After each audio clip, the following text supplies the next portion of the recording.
കർത്താവിൻ്റെ അതിപരിശുദ്ധ നാമം വാഴ്ത്തപ്പെടുമാറാകട്ടെ. ഇന്ന് ഈ കർത്തൃദിവസം,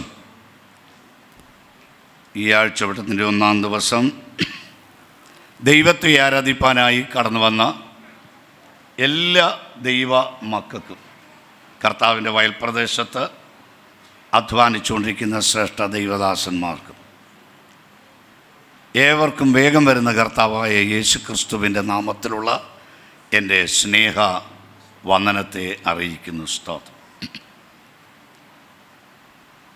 ദൈവവചനത്തിലേക്ക് നമുക്ക് ഒന്നെത്തി നോക്കാം. പുതിയ നിയമത്തിൽ സുവിശേഷത്തിലേക്ക് നമ്മൾ കടന്നു വരുമ്പോൾ ലൂക്കോസ് എഴുതിയ സുവിശേഷം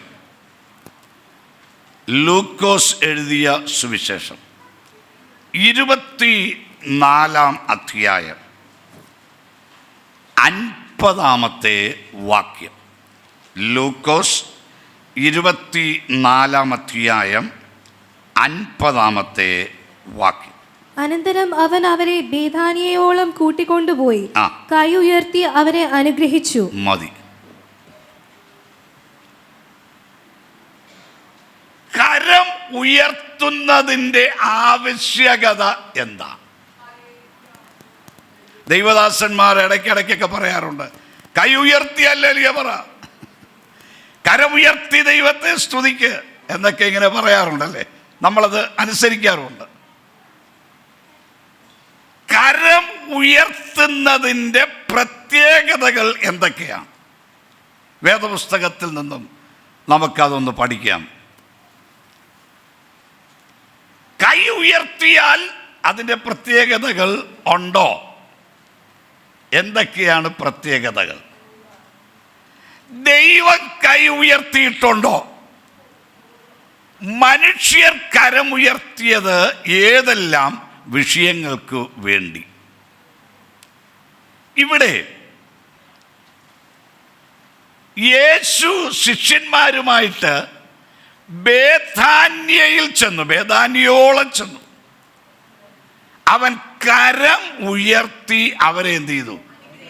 അനുഗ്രഹിച്ചു. അപ്പോൾ ദൈവം തമ്പുരാൻ കരം ഉയർത്തുന്നത് ഒന്ന് അനുഗ്രഹിപ്പാനായിട്ടാണ്. കർത്താവായ യേശു ക്രിസ്തു സ്വർഗാരോഹണം ചെയ്യുന്നതിന് മുൻപ് സംഭവിച്ച കാര്യമാണ് ഈ രേഖപ്പെടുത്തിയിരിക്കുന്നത്. ശിഷ്യന്മാരെ ബേഥാനിയയിൽ, ഒലിവുമലയ്ക്ക് അരികെയുള്ള ബേഥാനിയയിൽ കൊണ്ടുചെന്ന് കർത്താവ് കരമുയർത്തി അവരെ എന്ത് ചെയ്തു? അനുഗ്രഹിച്ചു. അപ്പൊ ദൈവം നമുക്ക് വേണ്ടി കരമുയർത്തിയാൽ അത് നമ്മുടെ ജീവിതത്തിൽ അനുഗ്രഹമാണ്. എത്ര പേർ ദൈവത്തോട് പറയും, ദൈവമേ എനിക്ക് വേണ്ടി അവിടെ നിന്ന് കരമുയർത്തി എന്നെ, എൻ്റെ കുടുംബത്തെ, എൻ്റെ തലമുറയെ, എൻ്റെ കൊച്ചുമക്കളെ അവിടുന്ന് കരമുയർത്തി ഒന്ന് അനുഗ്രഹിക്കണമേ എന്ന് നമുക്ക് ആത്മാർത്ഥമായി ദൈവസന്നിധിയിൽ പറയാൻ സാധിച്ചാൽ, അവൻ കരമുയർത്തിയാൽ നമ്മുടെ ജീവിതത്തിൽ വിടുതല. യേശു കരമുയർത്തി ശിഷ്യന്മാരെ അനുഗ്രഹിച്ചു. കരമുയർത്തിയ ചില വിഷയങ്ങളിലേക്ക് ഓടിയൊന്ന് നമുക്കൊന്ന് പോകാം. സ്തോത്രം. നമുക്ക് പഴയ നിയമത്തിലേക്കൊന്ന് കടന്നു വരാം. ഉൽപ്പത്തി പുസ്തകം. നമ്മൾ വേദപുസ്തകം പഠിച്ചാൽ ഈ തല ഉയർത്തിയ സംഭവങ്ങളുണ്ട് അല്ലേ? തല ഉയർത്തിയത് നമ്മൾ ഒരിക്കലും അത് കുറച്ച് ചിന്തിച്ചതാണ്. കാലുയർത്തുന്ന അനുഭവമുണ്ട്. കാലുയർത്തുന്നത് വേദപുസ്തകത്തിലുണ്ട്. അത് നമുക്ക് പുറകാലപ്പെടലും ചിന്തിക്കാം. അതുപോലെ മനസ്സുയർത്തുന്ന അനുഭവങ്ങളുണ്ട്. മനസ്സ് ദൈവത്തിങ്കിലേക്ക് ഉയർത്തുന്നത്, അതൊക്കെ പല കാര്യങ്ങളുണ്ട്. മനസ്സ് ഏതൊക്കെ കാര്യത്തിലാണ് ഉയർത്തേണ്ടത്? കൊമ്പുയർത്തിയ സംഭവങ്ങളുണ്ട്. കൊമ്പ് ഉയർത്തിയ അനുഭവങ്ങളുണ്ട്. ഒന്നൊന്ന് വായിക്കാം. 75-ാം സങ്കീർത്തനം 4-5 വാക്യങ്ങൾ. 75 സങ്കീർത്തനം 4-5 വാക്യങ്ങൾ ഈ ദുഷ്ടന്മാരോട് പറയുന്ന ഒരു കാര്യമാണ്. ഒന്ന് വായിച്ചേ. ഡംബം കാട്ടരുതെന്ന് ഡംബികളോടും കൊമ്പുയർത്തരുതെന്ന് ദുഷ്ടന്മാരോടും ഞാൻ പറയുന്നു. കണ്ടോ, കൊമ്പുയർത്തരുതെന്ന് ആരോടാ പറയുന്നത്? ദുഷ്ടന്മാരോട്. അവർ കൊമ്പുയർത്തും. പോട്ടെ, ഞാനത് വിടുകയാ. ഇവിടെ കരം ഉയർത്തിയ വ്യക്തികൾ ഏതൊക്കെ വിഷയങ്ങളിലാണ് കരം ഉയർത്തിയത്? ഉൽപ്പത്തി പുസ്തകം 14 അധ്യായം. ഉൽപ്പത്തി പുസ്തകം ജനസിസ് ചാപ്റ്റർ 14 14 അധ്യായം 22-23 വാക്യങ്ങൾ. അതിന് അബ്രാം സോദോം രാജാവിനോട് പറഞ്ഞത്, ഞാൻ അബ്രാമിനെ അബ്രഹാം യുദ്ധം കഴിഞ്ഞു മടങ്ങി വരുമ്പോൾ 2 രാജാക്കന്മാർ അബ്രഹാമിനെ എതിരേറ്റു. ഒന്ന് സോദോം രാജാവ്, മറ്റൊന്ന് ശാലേം രാജാവ്. ശാലേം എന്ന് കേൾക്കുമ്പോൾ തന്നെ നമുക്കറിയാം എന്തുവാ അർത്ഥം?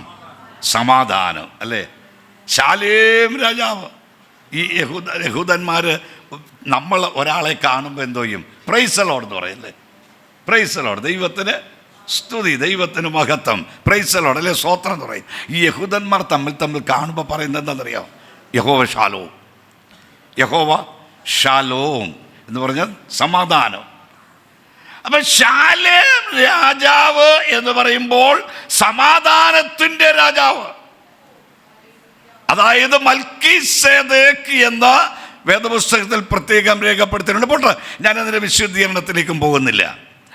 ഇവിടെ അബ്രഹാമിനെ എതിരേറ്റു വന്ന ഒരു രാജാവാണ് സോദോം രാജാവ്. ശ്രദ്ധിക്കണം, ശാലേം രാജാവ് ദൈവത്തെ പ്രതിനിധാനം ചെയ്യുമ്പോൾ സോദോം രാജാവ് പിശാചിനെ പ്രതിനിധാനം ചെയ്യുക.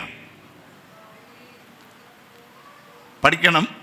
ശാലേം രാജാവ് ദൈവത്തെ പ്രതിനിധാനം ചെയ്യുമ്പോൾ സോദോം രാജാവ് പിശാചിനെ പ്രതിനിധാനം ചെയ്യുക.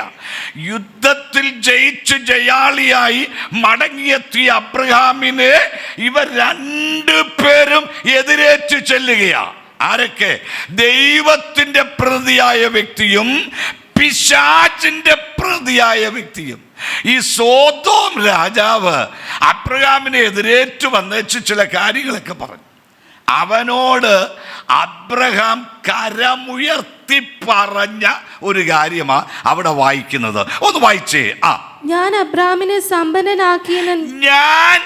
അതായത് സോദോം രാജാവ്, അതായത് ഒന്നുകൂടെ വ്യക്തമാക്കി പറഞ്ഞാൽ പിശാച്, ഞാൻ അബ്രഹാമിനെ സമ്പന്നനാക്കി എന്ന് പറയാതിരിപ്പാൻ, നീ പറയാതിരിപ്പാൻ, അതായത് സോദോം രാജാവ് പറയാതിരിപ്പാൻ ഇവൻ പറഞ്ഞടക്കും.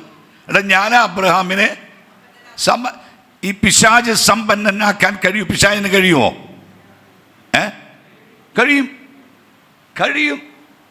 കർത്താവിനെ സാത്താൻ പരീക്ഷിച്ചപ്പോൾ ഒരു പരീക്ഷണം അവൻ ഇട്ടത്, ലോകത്തിലുള്ള സകല മഹത്തുക്കളെയും അവൻ പെട്ടെന്ന് കാണിച്ചു യേശുവിൻ്റെ മുൻപിൽ. ലോകത്തിലെ സകല മഹത്തുക്കളെയും കാണിച്ചു പറഞ്ഞു, നീ എന്നെ വീടൊന്ന് എന്ത് ചെയ്താൽ മതി, നമസ്കരിക്കാമെങ്കിൽ ഇതെല്ലാം ഞാൻ നിനക്ക് തരം. എന്നിട്ട് പിശാച് ഒരു കാര്യം കൂടെ പറഞ്ഞു, എനിക്ക് ഇഷ്ടമുള്ളവർക്ക് ഞാനിത് കൊടുക്കുന്നുണ്ടെന്ന്. എനിക്ക് താല്പര്യമുള്ളവർക്കൊക്കെ ഞാനിത് എന്ത് ചെയ്യുന്നുള്ളൂ? കൊടുക്കുന്നുണ്ടെന്ന്. അതായത് സമ്പത്ത് കൊടുക്കുന്നുണ്ടെന്ന്. അപ്പൊ പിശാചിന് ഒരു വ്യക്തിക്ക് സമ്പത്തിനെ വർദ്ധിപ്പിക്കാൻ കഴിയും. പിശാചിന് കഴിയും. ഈ ഭൂമി അവൻ്റെ കസ്റ്റഡിയില്ല. അല്ലേ? നമ്മുടെ തൊട്ടടുത്ത് ഇരിപ്പുണ്ട് പിശാച്. ഒന്ന് നോക്കി, ഇടത്തോട്ടും വലത്തോട്ടും ഇരിക്കുന്നവരല്ല. പിശാചിരിപ്പുണ്ട്. അവൻ സമ്പന്നനാക്കാൻ അവന് കഴിയും. എന്നാൽ അബ്രഹാം സോദോം രാജാവിനോട് പറഞ്ഞ എന്നതാ, നീ എന്നെ സമ്പന്നനാക്കിയെന്ന് നീ പറയാതിരിപ്പാൻ ഒരു ചരടാകട്ടെ ചെരുപ്പ് വാറാകട്ടെ നിനക്കുള്ളതിൽ യാതൊന്നുമാകട്ടെ എടുക്കയില്ല എന്ന് ഞാൻ സ്വർഗത്തിനും ഭൂമിക്കും നാഥനായ അത്യുന്നതനായ ദൈവമായ യഹോവയെങ്കിലേക്ക് കൈ ഉയർത്തി സത്യം ചെയ്തത് എത്ര പേർക്ക് കരമുയർത്തി ദൈവത്തെ മഹത്വപ്പെടുത്താൻ കഴിയും? സ്തോത്രം. നമുക്ക് കരമുയർത്തി പറയാൻ കഴിയണം, പിശാചേ നീ എന്നെ സമ്പന്നനാക്കി എന്ന് പറയാതിരിപ്പാൻ. ഞാൻ നിന്റെ ചരടാകട്ടെ, ചെരുപ്പിന്റെ വാറാകട്ടെ ഞാൻ എടുക്കുകയില്ല എന്ന് നാം സത്യം ചെയ്ത് ദൈവത്തിന്റെ സന്നിധിയിൽ കരമുയർത്തി പിശാചിനോട് പറയണം.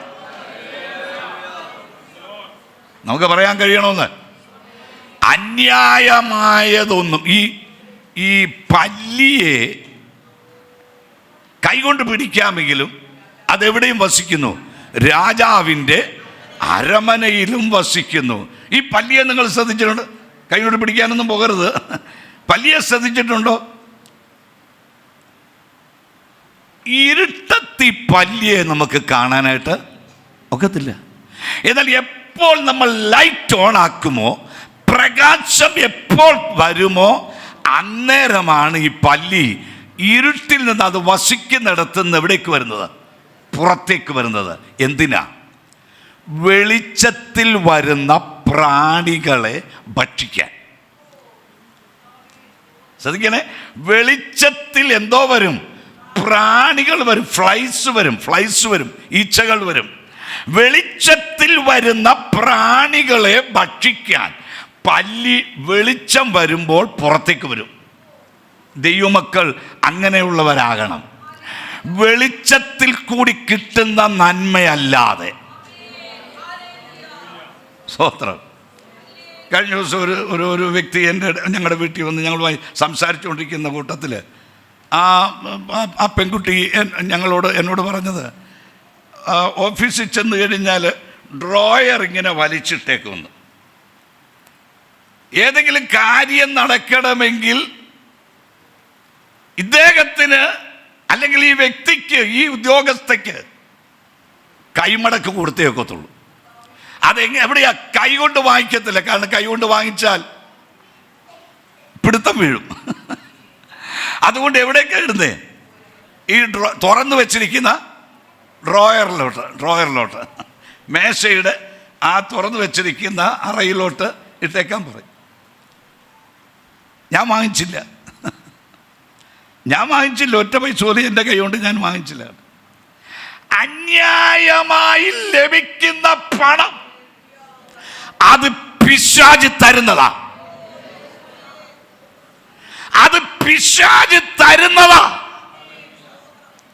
സ്തോത്രം. എനിക്കൊരു വ്യക്തിയെ അറിയാം, ഞാൻ സ്നാനപ്പെടുത്തിയ വ്യക്തിയാണ്. ടോപ്പ് പൊസിഷനിൽ താനെത്തി.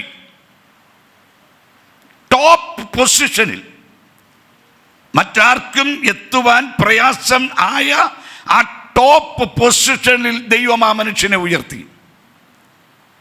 കോടിക്കണക്കിന് രൂപയുടെ ബിസിനസ് ട്രാൻസാക്ഷൻ അവിടെ നടക്കുന്നുണ്ട്. ലക്ഷക്കണക്കിന് രൂപ കൈക്കൂലി ലഭിക്കാൻ സാധ്യതയുള്ള ബിസിനസ്. ഒരു മനുഷ്യൻ ഇദ്ദേഹത്തിൻ്റെ അടുക്കൽ വന്ന്, തൻ്റെ കീഴിലുള്ള ഒരു ക്ലയൻറ്റ് ഇദ്ദേഹത്തിൻ്റെ അടുക്കൽ വന്ന് വെച്ച് പറഞ്ഞു, സാർ എനിക്ക് ഈ ബിസിനസ് എനിക്ക് തരണം, ഞാനത് ചെയ്തോളാം, ആ കോൺട്രാക്റ്റ്. സാറിന് വീടില്ലല്ലോ, സാറ് വാടക വീട്ടിലല്ലേ നോക്കണം. ടോപ്പ് പൊസിഷനിൽ നിൽക്കുന്ന വ്യക്തിയെ വാടക വീട്ടിൽ, ഇപ്പം വീടൊക്കെ ഉണ്ട്. സാർ ഒരു വീടൊന്ന് പ്ലാൻ വരച്ച്, ആരെങ്കിലും കൊണ്ട്, ഒരു ആർക്കിടെക്റ്റിനെ കൊണ്ട് പ്ലാൻ വരച്ച് എനിക്കൊന്ന് താ. 6 മാസത്തിനുള്ളിൽ വീട് പണിത്, വസ്തു വാങ്ങിച്ച് വീടും പണിത് അതിൻ്റെ താക്കോൽ സാറിൻ്റെ കൊണ്ടുതരാം. ഇദ്ദേഹം തിരിച്ച് മറുപടി കൊടുത്ത നിങ്ങൾക്ക് കേൾക്കണോ? എനിക്കറിയാം മിസ്റ്റർ വീട് പണിയാൻ. നിങ്ങളുടെ സഹായം വേണ്ട. ഒരിക്കലൊരു മനുഷ്യൻ, ഒരു ക്ലയന്റ്, അദ്ദേഹത്തിന് ബിസിനസ് കിട്ടിയതിൻ്റെ പാരിതോഷികമായി ഇദ്ദേഹത്തിൻ്റെ ടേബിളിൻ്റെ പുറത്തൊരു സാധനം കൊണ്ട് വെച്ചു പോയി. ഇദ്ദേഹം എന്നോട് പറഞ്ഞത്, ഇറങ്ങി പുറകെ ഓടിച്ചെന്ന് ഈ സാധനം എടുത്തുകൊണ്ട് പോകാൻ പറഞ്ഞു. എന്താ പലരുടെയും മുഖം ചൂളിയിരിക്കുന്നത്? ആ, കിട്ടുന്നതൊക്കെ വാങ്ങിച്ചു വെച്ചോ. സ്വത്രം. ഇരുട്ടിന്റെ മറവിൽ ലഭിക്കുന്നത് ശാശ്വതമല്ല എന്നുള്ള കാര്യം പ്രത്യേകം ഓർത്തോണം. അപ്രകാരം കരമുയർത്തി പറഞ്ഞത് എന്നതാ? സൊദോം രാജാവേ, നീ എന്നെ സമ്പന്നനാക്കിയെന്ന് നീ പറയാതിരിപ്പാൻ, നിന്റെ ഒരു ചരടാകട്ടെ, ചെരുപ്പാകട്ടെ ഞാൻ എന്ത് ചെയ്യത്തില്ല, എടുക്കയില്ല എന്ന് യഹോവയുടെ നാമത്തിൽ അവൻ കരമുയർത്തി സത്യം ചെയ്തെങ്കിൽ, ഇന്ന് പകൽക്കാലം ദൈവത്തിന്റെ പൈതലേ, ആരാധനയൊക്കെ നല്ലതാ, കയ്യടി നല്ലതാ, സ്തുതി സ്തോത്രങ്ങൾ നല്ലതാ. പക്ഷേ ദൈവം നമ്മെ കുറിച്ച് ആഗ്രഹിക്കുന്നത് ഒരു വിശുദ്ധീകരണമാണ്.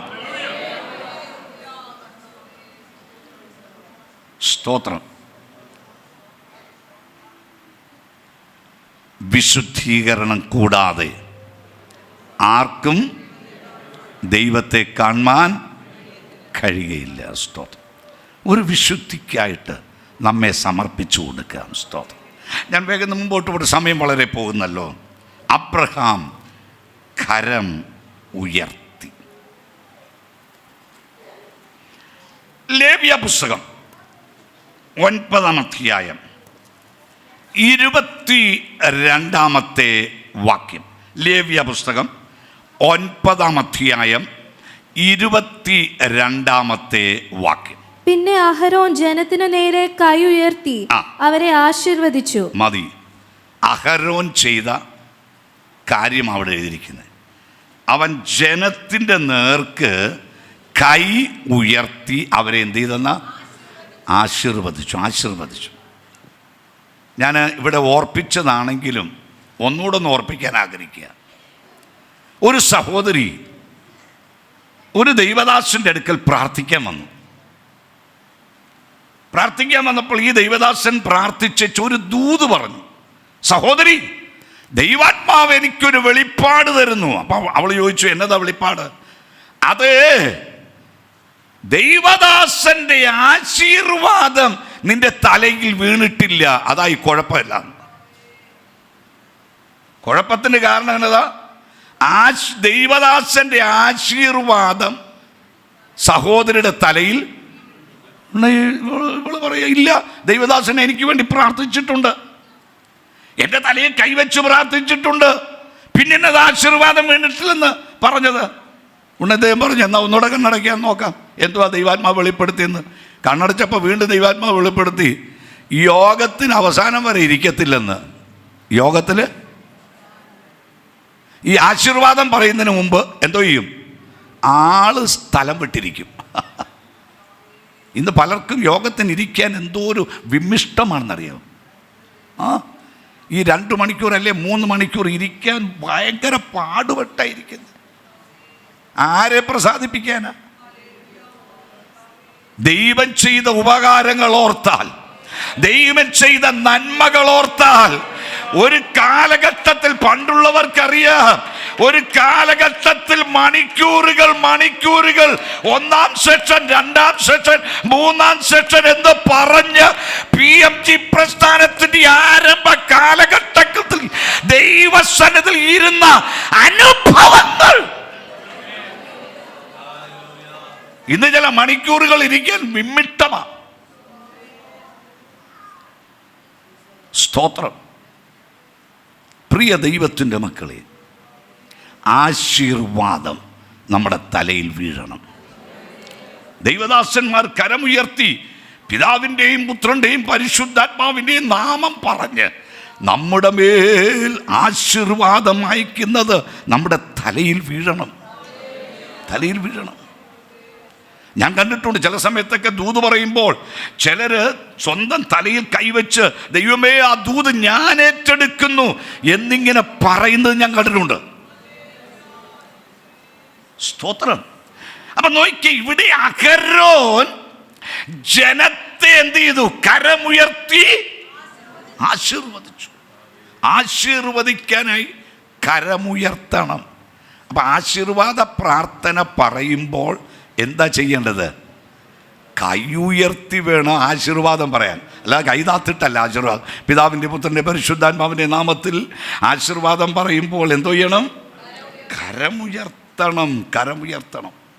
കരമുയർത്തിയ ആശീർവാദം എടുക്കാൻ നമുക്ക്. സ്തോത്രം. സംഖ്യാപുസ്തകം 20-ാമത്തെ അധ്യായം 11-ാമത്തെ വാക്യം. മോശ കൈ ഉയർത്തി വടി കൊണ്ട് പാറയെ 2 പ്രാവശ്യം അടിച്ചു. മതി.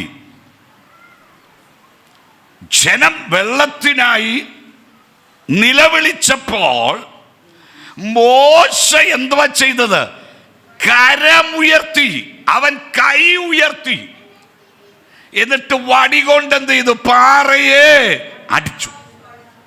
പാറയെ അടിച്ചു. വെള്ളം പുറപ്പെട്ടു. വെള്ളം പുറപ്പെട്ടു. ജനമെല്ലാം, കന്നുകാലികൾ, മൃഗങ്ങളെല്ലാം അതിൽ നിന്ന് വെള്ളം കുടിപ്പാനിടയായി. സ്തോത്രം. പ്രിയ ദൈവമക്കളെ, നീ കൈ ഉയർത്തി നിന്റെ കയ്യിലിരിക്കുന്ന ശുശ്രൂഷയുടെ വടി നീ ഉപയോഗിക്കുമെങ്കിൽ അത് ജനത്തിന് ദാഹം തീരത്തക്കവണ്ണം വരണ്ട അനുഭവത്തില് അത് വലിയ ജലാശയമായി ഒഴുകി ജനം അതിൽ നിന്ന് പാനം ചെയ്യുവാൻ ഇടയായി തീരും. സ്തോത്രം.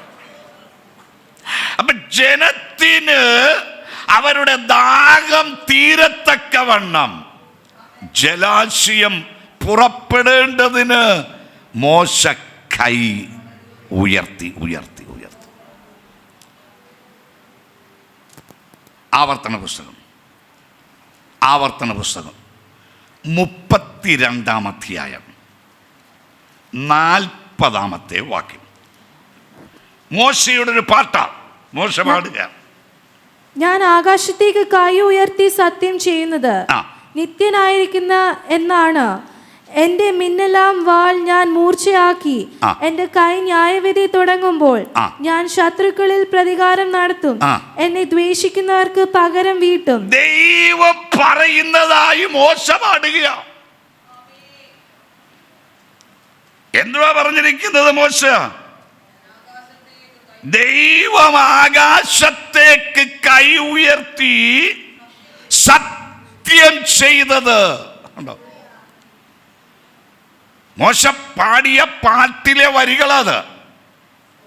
ദൈവം ആകാശത്തേക്ക് കൈ ഉയർത്തി എന്തോ ചെയ്തു? സത്യം ചെയ്തു. സത്യം ചെയ്തു. എന്താ? നിന്റെ ശത്രുക്കളെ ഞാൻ പരാജയപ്പെടുത്തും. ശത്രുക്കളുടെ നേർക്ക് ഞാൻ എൻ്റെ കൈ നീട്ടും. സ്തോത്രം.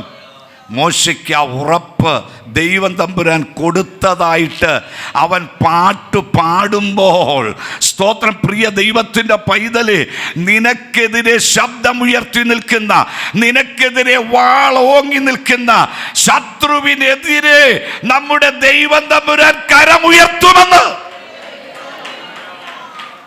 Praise the Lord.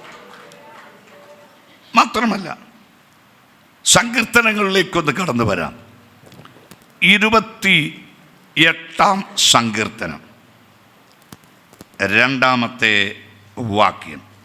ദാവീദ് പറയുക, ഞാൻ എൻ്റെ കൈകളെ വിശുദ്ധ മന്ദിരത്തെങ്കിലേക്ക് ഉയർത്തി നിന്നോട് നിലവിളിക്കുമ്പോൾ എൻ്റെ യാചനകളുടെ ശബ്ദം കേൾക്കണമേ. ദാവീദ് ദൈവത്തിന്റെ സന്നിധിയിൽ യാചിക്കുമ്പോൾ, പ്രാർത്ഥിക്കുമ്പോൾ, നിലവിളിക്കുമ്പോൾ അവൻ എങ്ങനെയാ നിലവിളിച്ചത്? കൈ ഉയർത്തി. കൈ ഉയർത്തി, അല്ലേ? ദൈവസന്നിധിയിൽ കൈ ഉയർത്തി പ്രാർത്ഥിക്കും. പ്രിയ ദൈവമക്കളെ, ചില സമയങ്ങളിലൊക്കെ നാം ദൈവസന്നിധിയിൽ കരം ഉയർത്തി നിലവിളിച്ചിട്ടില്ലേ? സ്തോത്രം. ഞാൻ സൗദി അറേബ്യയിൽ സ്നാനം നടത്തി. സ്വിമ്മിംഗ് പൂളിലാണ് സ്നാനം നടത്തിയത്. സൗദിയിൽ സ്വാതന്ത്ര്യമില്ല. ഇപ്പോൾ ഒരു വില്ല വാടകയ്ക്കെടുത്ത് ആ വില്ലയ്ക്കകത്ത് സ്വിമ്മിംഗ് പൂളുണ്ട്. അപ്പോൾ ചുറ്റും ഭയങ്കര കോട്ട പോലുള്ള മതിലാണ്. അപ്പം ആർക്കും കാണാനൊക്കത്തില്ല. ഈ സ്വിമ്മിംഗ് പൂളിൽ 8 പേരെ ഞാൻ സ്നാനപ്പെടുത്തി. അവൾ സ്നാനപ്പെട്ട് വെള്ളത്തിൽ നിന്ന് പൊങ്ങിയപ്പോൾ എൻ്റെ കൈ വിട്ടേച്ച് അവളുടെ കൈ പൊക്കിയച്ച് പറയുക, ജീസസ് ഐ ആം ഹിയർ. അവൾ വിളിച്ചു കൂകുക, ജീസസ് ഐ ആം ഹിയർ, ഞാനിവിടെ ഉണ്ട് എന്ന്. അപ്പം ഞാൻ ഇങ്ങനെ ഇവളെ നോക്കുക, കൈരം ഉയർത്തി ഇവളിത് പറയുക.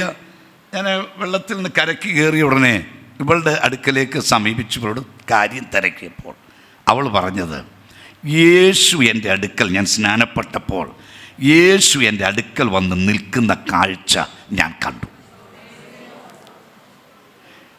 ഞാൻ അവനെ ഒന്ന് തൊടാൻ വേണ്ടി, അവനെ ഒന്ന് പിടിക്കാൻ വേണ്ടി ഞാൻ വിളിച്ചു പറഞ്ഞതാ, ജീസസ് ഐ ആം ഹിയർ. സ്തോത്രം. പ്രിയ ദൈവമക്കളെ, ദൈവസന്നിധിയിൽ നമുക്ക് കരമുയർത്തി ഒന്ന് നിലവിളിക്കാൻ കഴിയുമോ? കരമുയർത്തി ഒന്ന് പ്രാർത്ഥിക്കാൻ കഴിയുമോ? നമ്മുടെ വിഷയങ്ങൾ ദൈവത്തിൻ്റെ സന്നിധിയിൽ പറയുന്നത് കരമുയർത്തി ഒന്ന് പറയാൻ കഴിഞ്ഞാൽ ഞാൻ ഒരു ഉറപ്പ് തരാം കേട്ടോ, നിങ്ങൾ നിങ്ങളുടെ വലത് കരം ഉയർത്തുമ്പോൾ അതിൽ കൂടി ഒരു വിടുതൽ നടക്കും. വിശ്വാസത്തോടുകൂടി നിങ്ങൾ നിങ്ങളുടെ വലത് കരം ഉയർത്തുമ്പോൾ അതിൽ കൂടി ഒരു ശക്തി വ്യാപരിക്കും, അതിൽ കൂടി വിടുതൽ സംഭവിക്കും. സങ്കീർത്തനത്തിൽ നമുക്ക് ഒന്നുകൂടെ ഒന്ന് നോക്കാം. 106 സങ്കീർത്തനം എടുക്കാം. 106 സങ്കീർത്തനം. ദൈവം കരമുയർത്തി സത്യം ചെയ്ത ഒരു സംഭവമുണ്ട്. 106 സങ്കീർത്തനം 26, 27 വാക്യങ്ങൾ. അതുകൊണ്ട് അവൻ മരുഭൂമിയിൽ അവരെ വീഴിക്കുമെന്നും അവരുടെ സന്തതിയെ ജാതികളുടെ ഇടയിൽ നശിപ്പിക്കുമെന്നും അവരെ ദേശങ്ങളിൽ ചിതറിച്ചു കളയുമെന്നും അവർക്ക് വിരോധമായി തന്റെ കൈ ഉയർത്തി സത്യം ചെയ്തു. തന്റെ കരം ഉയർത്തി സത്യം ചെയ്തു. ആര്? ദൈവം. ആർക്ക് നേരെ? പിറുപിറുത്ത മരുഭൂമിയിൽ പിറുപിറുത്ത ജനത്തിന്റെ നേർക്ക്. മോശയ്ക്ക് വിരോധമായി, അഹരോന് വിരോധമായി, യോശുവയ്ക്ക് വിരോധമായി, ദൈവത്തിന് വിരോധമായി പിറുപിറുത്ത ജനത്തോട് ദൈവം പറയുക, കരമുയർത്തിയവൻ. ദൈവം കൈ ഉയർത്തിയെന്ന്, കൈ ഉയർത്തി പറഞ്ഞു തന്നെതാ, ഞാൻ ഈ ജനത്തെ മരുഭൂമിയിൽ എന്തോ ചെയ്യും?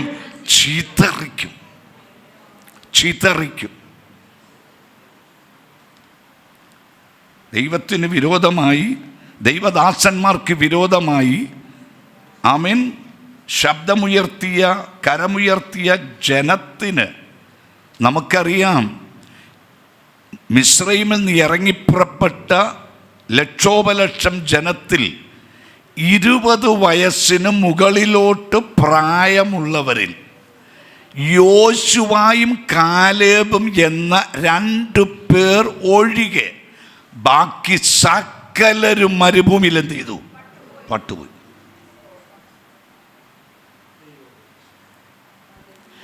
ഇവർ 2 പേർ മാത്രമാ വാഗ്ദത്ത കനാനിൽ കാലു ചവിട്ടാനിടയായത്. എന്താ കാര്യം? മരുഭൂമിയിൽ ഇവർ പിറുപിറുത്തു. ദൈവത്തിനെതിരെ, ദൈവദാസന്മാർക്കെതിരെ, തങ്ങളെ നയിച്ചവർക്കെതിരെ പിറുപിറുത്തു. അവർ ശബ്ദമുയർത്തി. ദൈവത്തിനത് സഹിച്ചില്ല. ആമീൻ. ദൈവം അവരെ മരുഭൂമിയിൽ നശിപ്പിച്ചു. അതെവിടെ വായിക്കുന്നത്? അവൻ തൻ്റെ കൈ ഉയർത്തി സത്യം ചെയ്തു പറയുക. ഞാൻ ഈ ജനത്തെ മരുഭൂമിയിൽ എന്ത് ചെയ്യും? പിറുപിറുത്ത ജനത്തെ. അപ്പൊ പിന്മാറ്റത്തിലേക്ക് പോയവർക്കെതിരെ ദൈവം കരമുയർത്തുന്ന അനുഭവം ഉണ്ട് കേട്ടോ. അത് സമയമെടുക്കുന്നില്ല വായിക്കാനായിട്ട്. പിന്മാറ്റത്തിനെതിരെ പോയ ജനത്തിനെതിരെ ദൈവം കരമുയർത്തും, കൈ ഉയർത്തും. അനുഗ്രഹത്തിന് വേണ്ടിയല്ല കേട്ടോ. ദൈവം കൈ ഉയർത്തുന്നതെല്ലാം അനുഗ്രഹത്തിനാണെന്ന് ധരിക്കരുത്. സ്തോത്രം. നമ്മെ ചിതറിപ്പിക്കാൻ, തകർത്ത് കളയാൻ വേണ്ടി അവൻ കരമുയർത്തുന്ന അനുഭവങ്ങൾ ഉണ്ട് എന്നുള്ള കാര്യം നാം മറക്കരുത്. 1-2 വാക്യം കൂടെ വായിച്ച് നമുക്ക് പ്രാർത്ഥിക്കാം. 119 സങ്കീർത്തനം, 119 സങ്കീർത്തനം 48 വാക്യം. 48. എനിക്ക് പ്രിയമായിരിക്കുന്ന നിന്റെ കൽപ്പനകളിലേക്ക് ഞാൻ കൈകളെ ഉയർത്തുന്നു. മതി. എനിക്ക് പ്രിയമായിരിക്കുന്ന നിന്റെ കൽപ്പനകളിലേക്ക് ഞാൻ എന്ത് ചെയ്യുന്നു? കൈകളെ ഉയർത്തുന്നു. അപ്പൊ ദൈവത്തിന്റെ കൽപ്പനകൾ അനുസരിപ്പാൻ നാം എന്ത് ചെയ്യണം? കൈ ഉയർത്തണം. ഇന്ന് പകൽക്കാലം എത്ര പേർ അതിന് തയ്യാറാകും? ഇതുവരെ സ്നാനപ്പെടാത്തവർ, കർത്താവിനായി ഹൃദയം വിട്ടുകൊടുക്കാത്തവർ, ഞാൻ സ്നാനപ്പെടാൻ തയ്യാറ് എന്ന് പറഞ്ഞ് കൈ ഉയർത്താൻ കഴിയുമോ? സ്നാനപ്പെട്ടവരാരും കൈ പൊക്കണ്ട.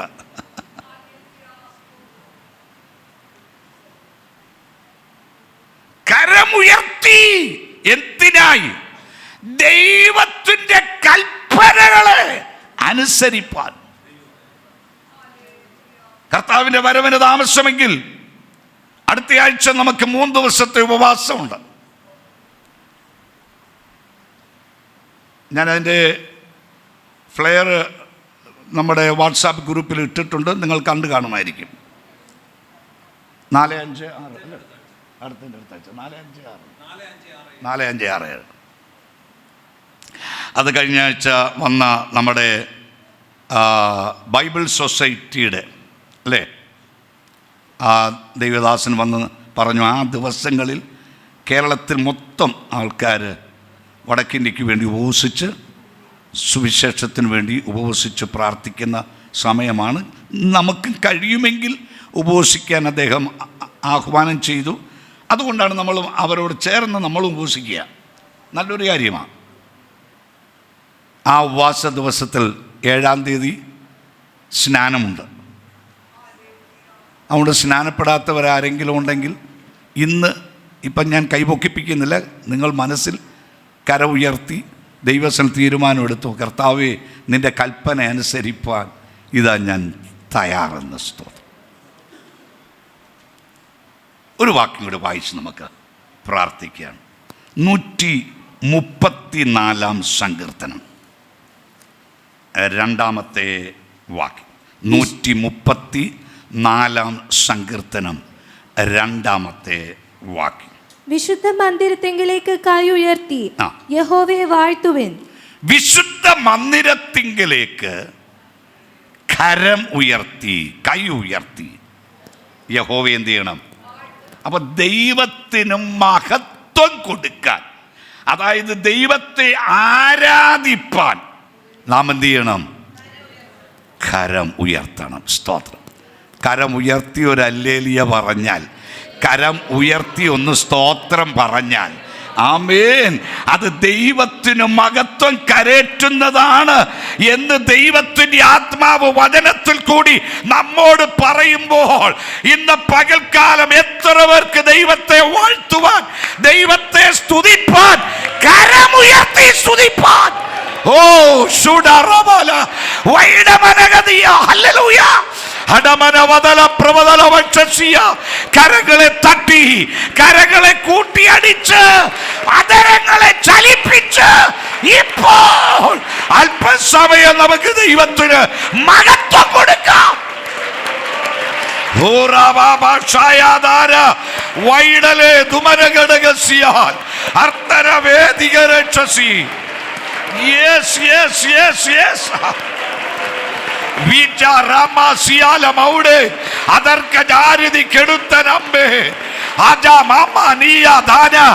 മടുത്തു പോകാതെ ക്ഷീണിച്ചു പോകാതെ തളർന്നു പോകാതെ ദൈവം ചെയ്ത നന്മകളെ ഓർത്ത് അസ്തര വൈഡല മൗഢവ രഗതി കടത്തുല വാജ മാന വൈഡാലംബെ വക്ഷപ്രവതൽ അർത്തന വെട്ടിടലച്ചനതുട്ടരവത്തലയ ഉല്ലക്കട്ടൻ വേദികരച്ചൻ മന്ദരവേദി ഉടയമാന വൈഡാലംബെ ദുട്ടാരാജ വേർത്തേ ഛായാധാര ആജമരാധ വൽമനവേദി ഉടവലവക്ഷസ് കെരിത്തനഞ്ച് ഐളവരച്ചൻ അൽമപ്പട്ടൻ വില്ലവരന്ത് വാജവരാധ ശയതൽ കടയെ വീഷാമാൻ ഉല്ലാധാര ഷായാദാന മരുതനച്ച കെരിത്തനഞ്ച് അട്ടകലത്തൻ ഉല്ലവരച്ചന ശ്രീബാബ ഊറജാന നേരക്കട്ട് അസ്തരവഞ്ച് മില്ലിവിരക്ഷം വർത്തകരച്ചൻ മെഡിത്തനഞ്ച ഷാബാബാദൽ യെസ് യെസ് ഓ ഹല്ലേലൂയ ആമേൻ ആമേൻ ആമേൻ ആമേൻ. ദൈവത്തെ ശബ്ദമുയർത്തി വാ തുറന്ന് സ്തുതിക്കുവാൻ ആരാധിക്കുവാൻ നമ്മുടെ ജീവിതത്തിൽ കഴിയട്ടെ.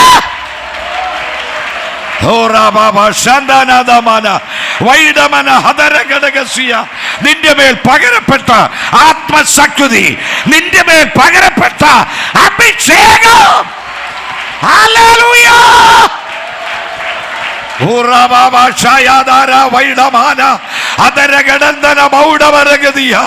നാം ആരാധിക്കുമ്പോൾ, നാം സ്തുതിക്കുമ്പോൾ വിടുതല വിടുതല വിടുതല.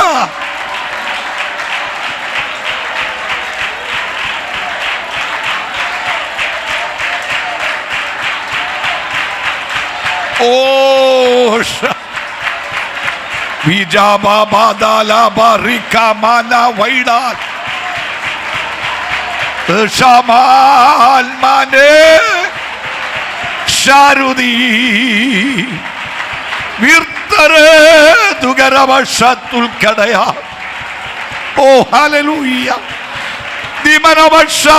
പ്രവേശിയാൽ കടുത്തനി മാരുതി മനഞ്ജന പ്രവാസിയ ദിഗലഗടന്തന മൗഢപ്രവതൽ വേദികര പ്രവേശിയ.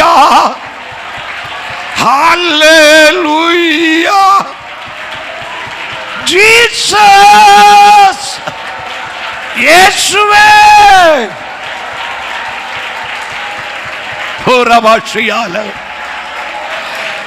റൂഢഭക്ഷനാഥകൾ കടന്തനമ്മ മൗഢമനതി മധുരി വിക്ഷായ പ്രവാസിയാൽ കരുത്തനമ്പേ. ഓ വണ്ടർഫുൾ ലോർഡ്, precious Lord. ചൂട്ടറക്കാസിയാൽ മേർ വിർത്തന പ്രവേശസിയാൽ കടുത്തനമ്പേ. ജനത്തെ പീഡിപ്പിക്കുന്ന ദണ്ഡിപ്പിക്കുന്ന ദുഷ്ടശക്തികളുടെ മേൽ ഇന്ന് പകൽ ഞങ്ങൾ കരമുയർത്തി വിടുതൽ കൽപ്പിക്കുക യേശുവിൻ നാമത്തിൽ. ആമേൻ ആമേൻ. നമുക്ക് കണ്ണുകൾ അടയ്ക്കാം. സ്തോത്രം. പിതാവായ ദൈവത്തിൻ്റെ സ്നേഹവും പുത്രനായ യേശു ക്രിസ്തുവിൻ്റെ കൃപയും പരിശുദ്ധാത്മാവിൻ്റെ കൂട്ടായ്മയും നാം ഓരോരുത്തരുടെ മേലും ഇന്നോർത്ത് പ്രാർത്ഥിച്ച സകല വിഷയങ്ങളുടെ മേൽ, ഇന്ന് ഈ ആരാധനയിൽ ഇരിക്കുന്ന എല്ലാ പ്രിയപ്പെട്ടവരുടെ മേൽ ഇന്നും എന്നേക്കും കർത്താവിൻ്റെ രണ്ടാമത്തെ വരവ് വരെയും ഉണ്ടായിരിക്കുമാറാകട്ടെ. നമ്മുടെ കർത്താവായ യേശു ക്രിസ്തു മൂലം ഇന്നും ജയം നൽകിയ ദൈവത്തിന് കരമുയർത്തി ഹല്ലേലൂയ പറയാം. Hallelujah hallelujah. ആമീൻ. കർത്താവായ യേശുവേ വേഗം വരണമേ. ആമീൻ. എല്ലാവർക്കും സമാധാനത്തോടെ പിരിഞ്ഞു പോകാം. പ്രാർത്ഥന ആവശ്യമുള്ള രോഗികൾ ആരെങ്കിലും ഉണ്ടെങ്കിൽ മുൻപോട്ട് കടന്നു വന്നാൽ അവർക്ക് വേണ്ടി പ്രാർത്ഥിക്കുന്നതാണ്.